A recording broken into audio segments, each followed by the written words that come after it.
شوال کے مہینے کے روزے رکھنا، رسول پاک صلی اللہ علیہ وسلم نے ارشاد فرمایا جو آدمی رمضان کے روزے رکھتا ہے اور اس کے بعد شوال کے 6 روزے رکھتا ہے وہ ایسا ہے جیسا کہ صائم الدہر، ہمیشہ روزہ رکھنے والا ہے۔ بڑی فضیلت آئی ہے، لہذا شوال کے روزوں کا اہتمام کیا جائے۔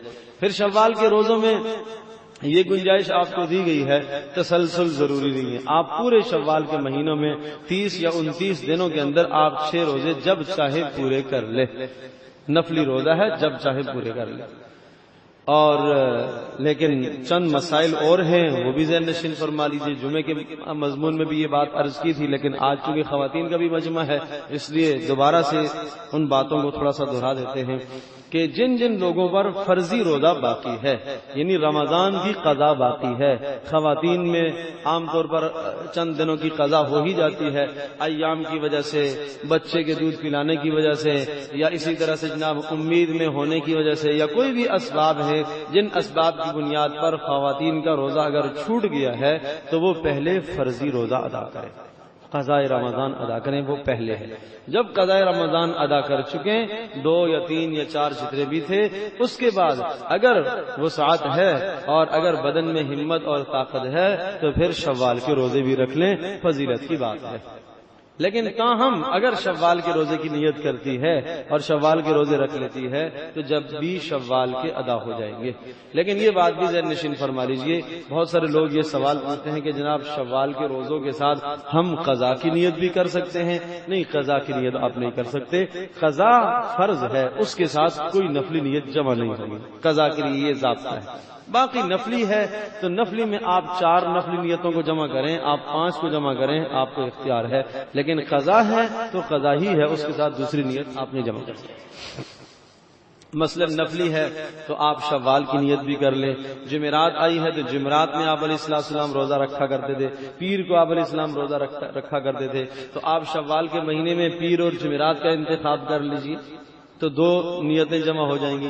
اور پھر ایام 20، 13، 14، 15 کے ایام اگر آ جاتے ہیں تو اس میں آپ کی 3 نیتیں جمع ہو جائیں گی کہ آپ علیہ السلام 13، 14، 15 کو رکھا کرتے تھے، جمعرات کو بھی رکھا کرتے تھے اور اسی طرح سے شوال کے بھی رکھتے تھے، تو 3 نیتیں جمع ہو جائیں گی۔ یہ نیتوں کا جمع ہونا تو درست ہے، لیکن عرض کر رہا ہوں کہ فرض کے ساتھ دوسری نیت نہیں جمع ہوگی، فرض کے ساتھ دوسری نیت نہیں ہو سکتی۔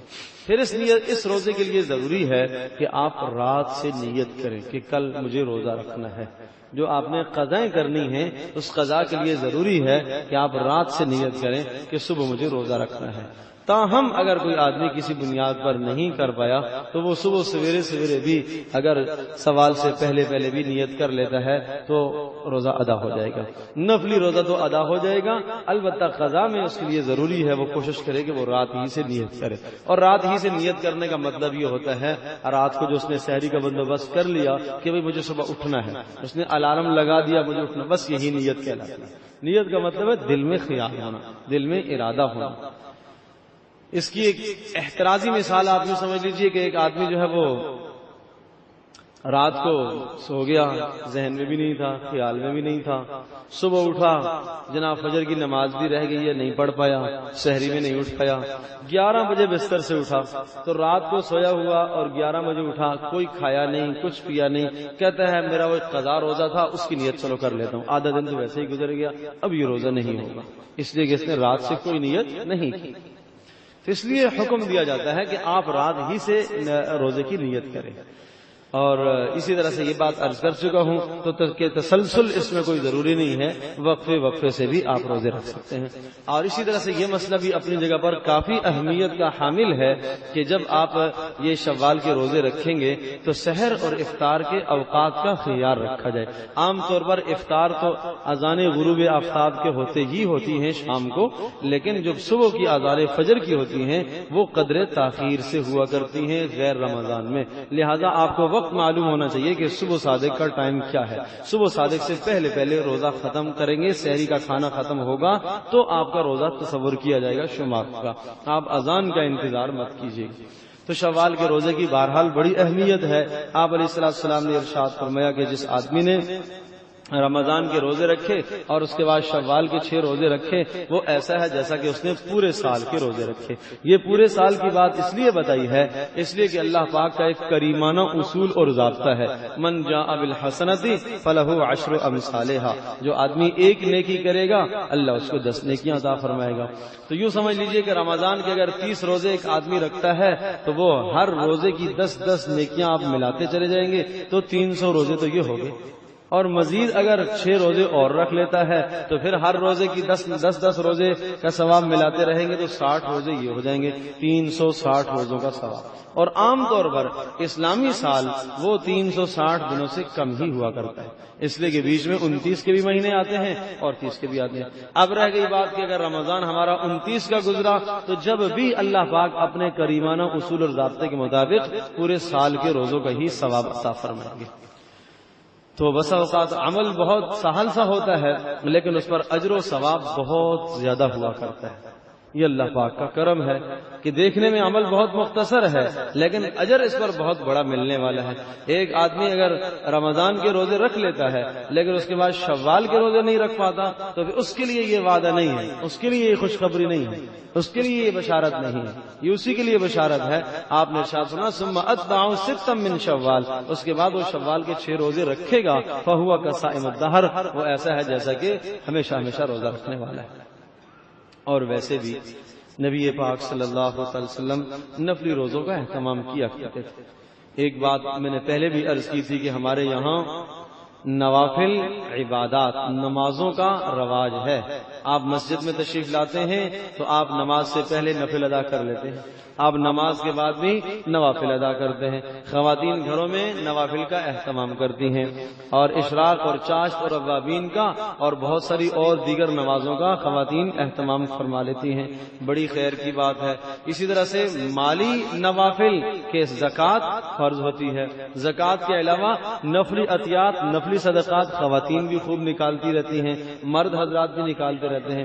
اور یہ جو 2 نفلی عبادتیں ہیں یعنی نماز اور اللہ کے راستے میں مال خرچ کرنا، یہ فرض بھی لوگ ادا کرتے ہیں اور نوافل بھی اللہ کا شکر ادا کرتے ہیں، لیکن جو روزے کی عبادت ہے اس میں فرض کو تو اہمیت دی جاتی ہے، نفل کا تصور ہمارے یہاں نہیں، رواج ہی نہیں ہے، رواج نہیں۔ رمضان کے روزے سارے رکھیں گے بہت اہتمام سے، لیکن پھر اگلا رمضان آئے گا پھر ہم دوبارہ روزے رکھیں گے، بیچ میں کوئی روزہ نہیں۔ جبکہ نبی پاک صلی اللہ علیہ وسلم ہر جمعرات ہر پیر کا اہتمام فرماتے تھے۔ آپ علیہ السلام ایام 20 ہر مہینے کی 13ویں 14ویں 15ویں کا اہتمام کیا کرتے تھے۔ تو آپ اگر ہر مہینے کے اندر آپ لگا لیجئے 4 بار جمعرات آتی ہے اور 4 بار پیر آتا ہے تو 8 روزے تو یہی ہو گئے، اور 3 آپ وہ بھی لگا لیجئے جناب 13ویں 14ویں اور 15ویں کا تو 11 روزے تو ہر مہینے کے یہ ہو گئے جو آپ علیہ السلام کثرت سے فرمایا کرتے تھے۔ آدھا ماہ تو آپ علیہ السلام روزے رکھا کرتے تھے۔ اس کے علاوہ اور بھی، یہ تو آپ کو 11 جو گن کر بتائے ہیں، اس کے علاوہ حضرت عائشہ رضی اللہ تعالیٰ عنہا فرماتی ہیں کہ رسول پاک صلی اللہ علیہ وسلم اکثر و بیشتر ایسا ہوا کرتا تھا کہ صبح فجر کی نماز پڑھ کر مسجد میں تشریف فرما ہوتے تھے اشراق تک، اور اشراق پڑھ کے اور پھر گھر سے پوچھوایا کرتے تھے کہ کوئی چیز ہے کھانے کی، میسر ہو جاتی تو کھا لیتے اور نہ ہوتی تو فرماتے میرا روزہ ہے، اللہ میرا روزہ ہے۔ اس طرح سے روزہ، یہ نفلی روزے میں گنجائش ہے کہ آپ صبح زوال سے پہلے نیت کریں، تو اس طرح سے اکثر و بیشتر ہوتا تھا۔ تو عرض کرنے کا مقصد یہ ہے کہ ویسے ہر مہینے کے تقریباً اوسطاً 11 روزے تو آپ علیہ السلام کے ہوتے ہی تھے، اور یہی معمول صحابہ کا تھا۔ تو ہم بھی اس کا اہتمام کیا کریں، اگر 11 نہ صحیح تو ہر مہینے کے 3 ہی ہو جائے تو بڑی غنیمت ہے، بڑی غنیمت ہے۔ تو جب آپ رمضان میں دیکھتے ہیں ہم روزے رکھتے ہیں اور راتوں کا قیام ہوتا ہے، پھر اس کے ثمرات آپ دیکھتے ہیں کہ خود کے اندر کتنی عبادت میں لذت ہوتی ہے، اور خود آپ دیکھتے ہیں اپنے اندر تبدیلی آپ محسوس فرماتے ہیں۔ آپ دیکھتے ہیں اللہ پاک کی طرف سے رزق کی فراوانی شروع ہو جاتی ہے، رزق بڑھا دیا جاتا ہے، اور اپنا مزاج آدمی کا تبدیل ہونا شروع ہو جاتا ہے۔ آدمی گالم گلوچ سے احتراز کرنے لگ جاتا ہے، آدمی نظر بد سے بد نظری سے اپنے آپ کو بچاتا ہے، آدمی گانا موسیقی سے اپنے آپ کو بچاتا ہے۔ بھائی روزہ ہے، بھائی روزہ ہے، یہ روزے کی برکت تو ہے۔ جب روزے کی برکت وہاں رمضان میں ہو سکتی ہے تو غیر رمضان میں بھی جو آدمی کثرت سے نفلی روزوں کا اہتمام کرے گا تو اس کے لیے یہ برکتیں اللہ پاک ضرور عطا فرمائیں گے. تو اس لیے اس کا بھی اہتمام کیا جائے، نفلی روزوں کا بھی اہتمام کیا جائے. رسول پاک صلی اللہ علیہ وسلم نے اس عبادت کے متعلق یہ ارشاد فرمایا کہ یہ انسان کے جسم کی زکوٰۃ ہے، یہ آدمی کے جسم کی زکوٰۃ.